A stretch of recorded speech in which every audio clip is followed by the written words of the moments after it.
There are a couple of episodes in the scriptures that focus on the remains of someone after they've gone and what happens with them. Two of them come to mind as being instructive for our text this morning about Jesus. And the first is the story of Joseph. Joseph, the son of Jacob, not Joseph, one of the many other Josephs, but Jacob's son, the one who, of course, you know, went into Egypt when his brothers sold him into slavery, only to have his time there be the deliverance, not only of that nation, but of his family as well. His last request, as he lay on his deathbed in Genesis 50:25, is this: "You must carry my bones up from this place." Joseph put that trust upon his children and his future descendants. When our nation leaves this place, do not let my bones lie here. Take them to the land of our ancestors, to the land of our fathers, and bury them there. And so in Exodus 13:19, we see that as Moses leads the people out of Egypt and across the Red Sea toward the Promised Land, they carry with them the bones of Joseph 400 years later. And less well known is the body of King Saul. After he had died in battle, the Philistines had nailed his body and the body of his sons to the city walls and left them there, for the beasts left them there to rot because of the scourge he had been to them earlier in his kingdom, in his reign. So the people of Jabesh Gilead, a small town whom King Saul had rescued very early, he had taken it upon himself to rescue the town. He had rallied the people together when this town on the border had been threatened. They came in the night. The men of Jabesh Gilead took the bodies down, the body of Saul, Jonathan, David's dear friend, Abinadab and Malchishua, the three of the sons of Saul, took them down from the walls of Beth-shan, where they had been hung, and breaking with the Jewish custom, they burned the bodies. They didn't normally do that, but they were concerned that in the next day the Philistines would come looking for them again. So they burned the bodies and buried them next to a tamarisk tree to keep them from being further desecrated. And so we come to our text this morning about Jesus. Last week we saw his final breaths and the tearing of the curtain of the temple in two. We saw the centurion's words. Now, of course, what happens next? Beginning in verse 40, Mark tells us this: "Some women were watching from a distance. Among them were Mary Magdalene, Mary the mother of James the younger and of Joseph, and Salome." So now the drama of the past 24 hours has subsided. We have seen much in the last day, from the Last Supper to the prayer in the garden with all of its drama, to the arrest and the betrayal of Judas, to the sham trial before the Sanhedrin, followed by the beating in the courtyard, and then, of course, Pilate's unwillingness to intervene, and then the crucifixion itself, and Jesus' death. Now we are at the point where Jesus has given up his spirit. And to all who are witnessing this moment, it seems that hope has been crushed. That everything that Jesus represented, his message of peace and love and forgiveness, has been crushed by those who considered him a threat. It seems that malice and evil and hatred have triumphed yet again. The gut-wrenching climax has just concluded with a centurion uttering a truth far beyond his own understanding. So what happens now? As we take a breath, we're able to see what is going on in the background. Far less noticed than the 12, Most of the gospel accounts focus on the 12 and what they have done, their foolishness and their bravery and the ups and downs of Peter and James and John and the rest. But none of them are here except for John. John is able to be at the foot of the cross because he had friends in high places and was able to be at the trial and be here. But all the rest of them have fled in fear. So who is here? The women devoted to Jesus are here. A handful of them were there that day. As helpless to intervene as anyone else, they couldn't stop what was happening, but they were unwilling to let Jesus suffer alone. Even if he had to bear the full weight of that cross on his own shoulders, they still stood there to bear witness, to offer comfort.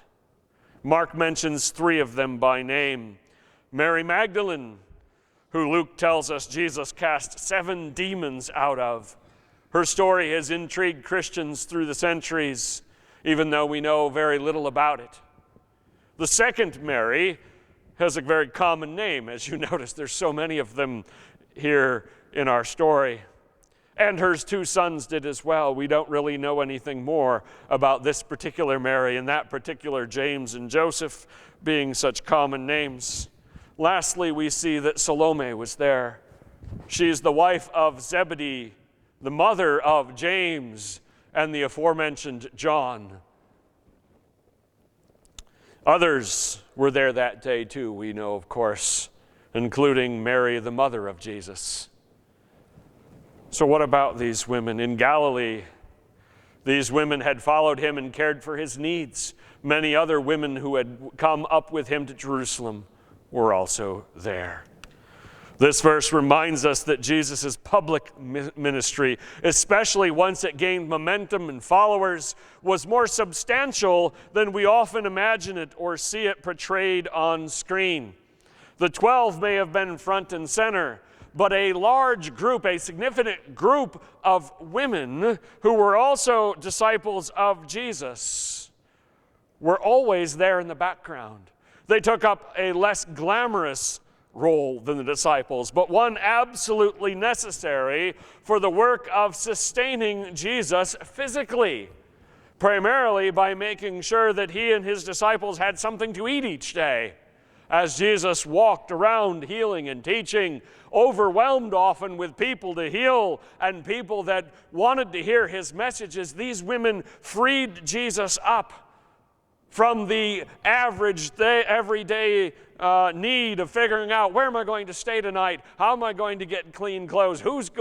Where am I going to get dinner? He didn't have to think about those things because these women were caring for him, allowing Jesus to use his unique gifts and abilities to their utmost. Here they are at the cross. And we will see them again next week, 3 days later at the empty tomb, some of these same women. This group of women will stand out. Not so much because they did anything different. They're doing nothing different now than what they have been doing for years, because they're still trying to take care of Jesus' needs. Even in death, they will try to take care of those needs. They stand out all the more now because the men have disappeared. Because while they are going about the business of being at the cross and being at the empty tomb, Peter and the rest of the apostles are hiding. And it will take the testimony of these women on Easter to rouse them from their fear. So they are there. It was preparation day, that is the day before the Sabbath. So as evening approached, observant Jews throughout history have used Friday afternoon as the last chance to get things done before the Sabbath moratorium on work.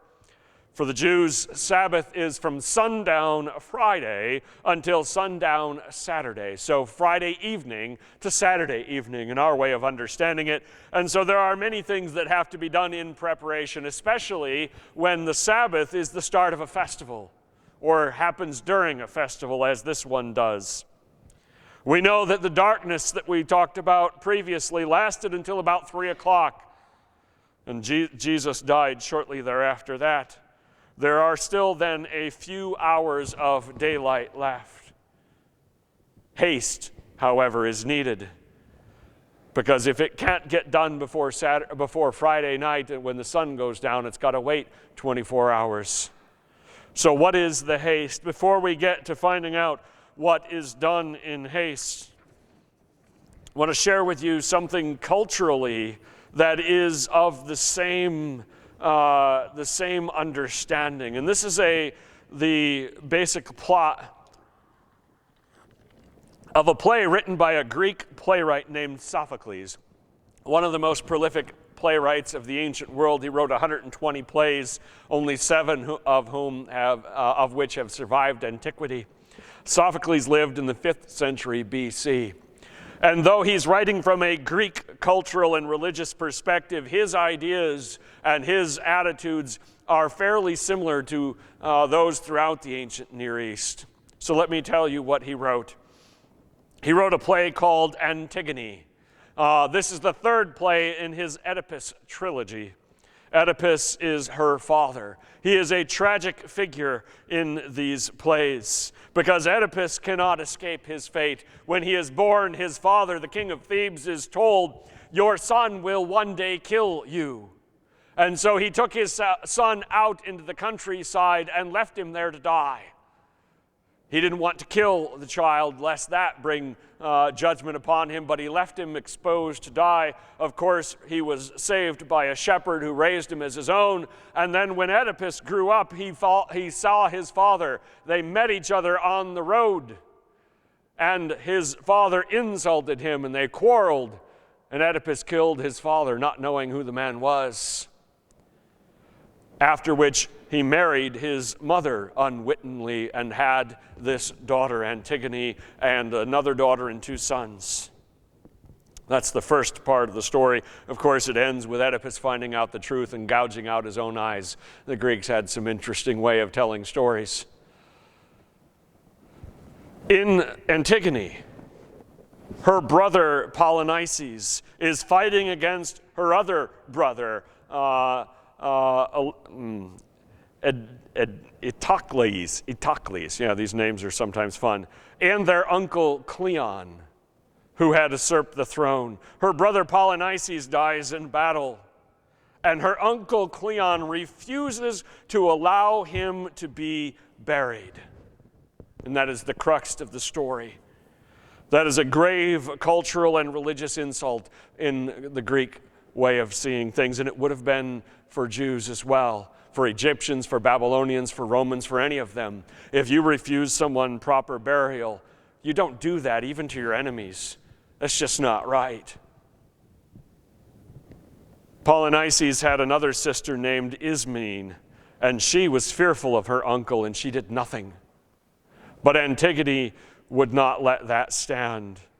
She alone goes out and procures her brother's body and prepares him for burial and does all of the rituals and rites because he had died for his people and she would not see him unhonored.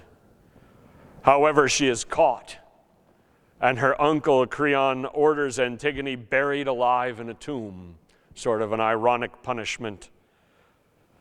He changes his heart in the play, but it's too late.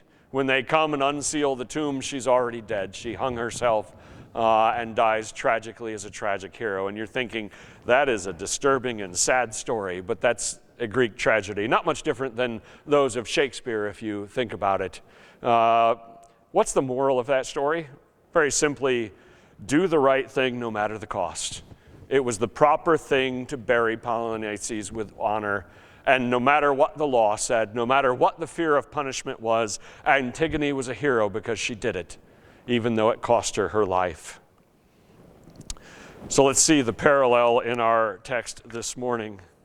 Not quite so dramatic, but here he comes. Joseph of Arimathea, a prominent member of the council who was himself waiting for the kingdom of God, went boldly to Pilate and asked for Jesus' body.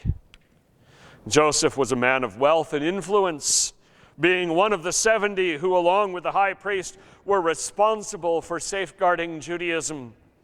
While the majority of his fellow council members hated Jesus and conspired to kill him, Joseph and a few others, like Nicodemus, refused to go along. Why? Mark tells us that he took God's promise of the coming kingdom seriously. And so when Jesus arrived on the scene, he took Jesus at face value and believed that he was the Messiah because he saw that this was the fulfillment of the promises of God. I don't know how in this moment, having witnessed the death of Jesus, Joseph was able to reconcile his messianic hopes. He had high hopes about Jesus, and now he has watched him be brutally executed. Whatever his level of disappointment, whatever his disillusionment, whatever his questions for God, what is going on? Joseph still acts, and he does it boldly, and he does it quickly, because of course time is of the essence. For Joseph, going to Pilate is akin to crossing the Rubicon, if you understand that analogy. There's no going back from this. He is showing kindness to someone that the council has proclaimed to be a blasphemer. To do so is an act of political suicide, but also an act of courage and true leadership. Any nation, any government needs its share of men like Joseph of Arimathea, men and women that have that kind of bravery to stave off its own folly. That Joseph took this stand after Jesus' death and before his resurrection, by the way. Easy to get on the Jesus bandwagon after the empty tomb, is it not? But after his death, at the height of the animosity and anger directed at Jesus from official sources, from the Sanhedrin and all the leadership in Jerusalem, that is when Joseph of Arimathea steps forward and says, I will not abandon him. That is courage. Now, normally the body of an executed person would be cared for by relatives. They would be about the only one willing to do that. Mary may not have been in shape emotionally to be a part of this. And frankly, what mother could be, having watched what they did to her son? We don't know where Jesus' brothers were. Seemingly, they're not in Jerusalem. They're never mentioned in the gospel accounts. So Joseph steps up and fills the void. Now, normally it would be risky to go to the governor and say, I want to honor the body of a rebel, right? You don't want the stain of rebel sympathy coming on you next. You don't want the Romans to be looking at your social media posts and trying to find out if you're really a subversive, etc., whatever their version of that was. But we know about Pilate's cynicism. We know Pilate doesn't believe that Jesus is some kind of revolutionary. Pilate was, however, surprised. Pilate was surprised to hear that he was already dead. Summoning the centurion, he asked him if Jesus had already died. When he learned from the centurion that it was so, he gave the body to Joseph. The normal length of a crucifixion was measured in days, not hours. So Pilate took a moment to make sure Jesus was indeed dead before turning the body of Jesus over to him. That he gave Joseph Jesus' body reconfirms his decision to have Jesus executed. It was primarily for Pilate a political expediency. It was an act of moral cowardice, and we talked about that before. It was not actual malice toward Jesus. He simply didn't care enough about Jesus. He didn't care that he was innocent. to risk his own position to save him. And so in this case, he doesn't care enough about what the Sanhedrin thinks after Jesus is dead. He says, go ahead and take the body. I don't actually care. So what did Joseph do? Joseph bought some linen cloth, took down the body, wrapped it in the linen, placed it in a tomb cut out of rock. Then he rolled a stone against the entrance of the tomb. John mentions that Nicodemus helped Joseph. He certainly would not have been able to take the body down from the cross and transport it the short distance to this nearby cemetery by himself. He wouldn't have been able to perform the Jewish funeral customs, which include cleaning the body and wrapping it with spices. So he certainly needed help. Nicodemus, among others, and all of the art that I've been showing you, has a half dozen people there. It would have taken several people. The tomb, we know, belonged to Joseph. It may have been set aside for his use. He's an older man, being someone in the Sanhedrin. Perhaps he thought in a few short years this would be his tomb, and maybe it ended up being his. But these tombs were not the final resting places in the first century for Jews in Judea. Given the hot and dry climate, families would remove the bones once they were all that remained and place the bones in what they call an ossuary, a box, a bone box, alongside the bones of their deceased relatives. This would have been a temporary tomb for Jesus, just as it would have been for anyone else. We don't know what Joseph's exact plans were. Perhaps he eventually planned to transport Jesus' bones up to his hometown of Nazareth, or maybe to his ancestral home in Bethlehem. Our assumption is that Jesus' earthly father, Joseph, is dead. Perhaps they were intending to place him alongside the bones of his father someday. That would have been the normal custom. But of course, that's a moot point. Come Easter morning, nobody has to worry about that plan. Joseph acted out of devotion, at risk to his own reputation, to his own position in society, to provide Jesus with dignity and honor in death, that which was so violently stripped from him in life by his enemies. The stone rolled across the entrance protects the body from wild animals, still common enough in Judea in the first century. At this point, with the sun setting, Joseph has fulfilled his role. He's done all he could and all that was needed. A role for which he volunteered, and one for which he is still honored to this day. And Mark ends the scene and the day with this: Mary Magdalene and Mary, the mother of Joseph, saw where he was laid. Mark finishes relating the events of Friday. They won't call it Good Friday for some time yet. He ends by acknowledging that the women were nearby until the very end. Their concern for Jesus transcending his death.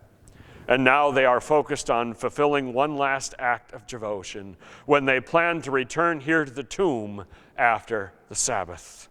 Little do these women know that their faithfulness has earned them a grand role in God's upcoming victory over death celebration.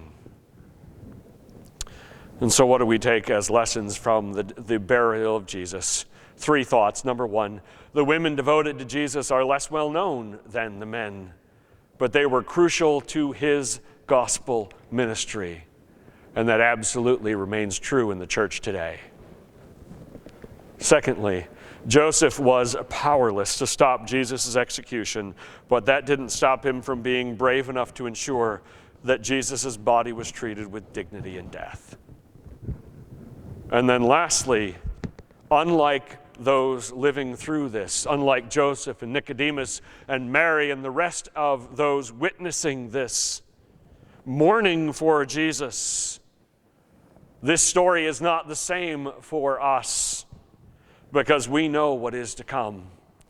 We were joking before church started about whether or not we should include the last verse of 2 of our songs today that talk about the resurrection. because we don't read that and study that until next week. And I don't remember if it was me or Kathy that first made the joke, spoiler alert. As they say when something comes out these days, if you don't know where this story is going now, wait until next week, but I'm pretty sure you already know. And so when we read this text, we never see the depth of the sorrow, of the hopelessness, of the despair that many of them felt. Because our mind can't help but say, yes, Easter is coming. Easter is coming.